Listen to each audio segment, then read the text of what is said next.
Donc nous allons ouvrir un document pièce, donc en fichier pièce, nous cliquons dessus là, et nous obtenons le fichier en SLDPRT. Donc je fais ouvrir, je vois que c'est bien celui-ci. Et donc je vais pouvoir maintenant visualiser donc le système. Je peux appuyer sur la souris là où il y a la molette, je déplace la souris et je vois que ça tourne. Juste en maintenant appuyer le doigt du milieu, enfin sur la molette du milieu, je laisse appuyer la molette du milieu et je déplace la souris, je vois que je peux faire tourner donc la pièce. Je peux aussi faire ici un zoom au mieux, ici faire un zoom bien précis pour bien regarder les surfaces. Zoom au mieux me permet de revenir. Si je fais tourner ma molette, je peux aller très très loin et ne plus le voir. Je clique sur zoom au mieux pour retrouver ma pièce. Si je tourne la molette dans l'autre sens, je peux me rapprocher. Ici, je peux faire la vue précédente. C'est celle que je n'avais pas, donc là, où je voyais rien, donc je reviens sur zoom au mieux. Je peux faire ici une vue en coupe, alors comme ceci, ou comme ceci, ou comme ceci, pour mieux définir la pièce. En déplaçant la flèche, je vois que je peux agrandir la coupe de ma pièce ou la faire déplacer comme ceci. Donc je vais annuler. Là ici c'est pour valider ma coupe, pour revenir en arrière, je reclique sur coupe et ça redevient normal. Ici c'est l'orientation de la vue.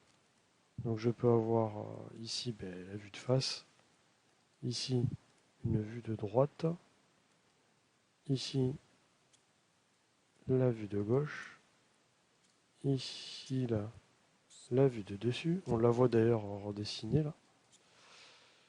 Ça évite de cliquer de suite, on peut regarder pour avoir les vues. Donc là je vais prendre une vue en dimétrique ou plutôt en isométrique, ça se rapproche de la perspective. Je passe maintenant sur le style d'affichage. Donc là, style d'affichage, je peux avoir comme ceci.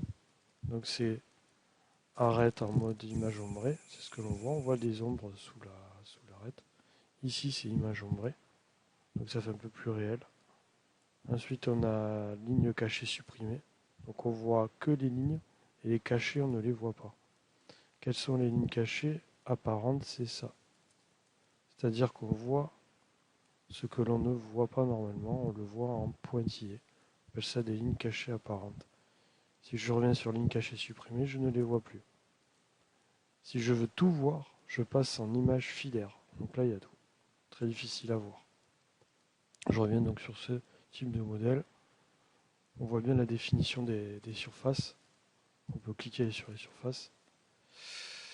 Ici, on peut montrer caché. Donc là, je rentrerai pas un peu plus. Là, ici, on a un peu changé le fond. C'est-à-dire, je peux mettre blanc uni. Donc là, on voit beaucoup mieux. Je peux mettre toile de fond. Je peux mettre spot doux. Et enfin, je peux mettre toit, par exemple. Voilà, tout ça, ça permet de bien visualiser les pièces. Aussi, je peux faire bouton droit. Et j'ai de nouveau les zooms et les zooms. Et ici, je peux translater et faire des rotations. Sachant que la rotation, je peux la faire en appuyant sur la molette.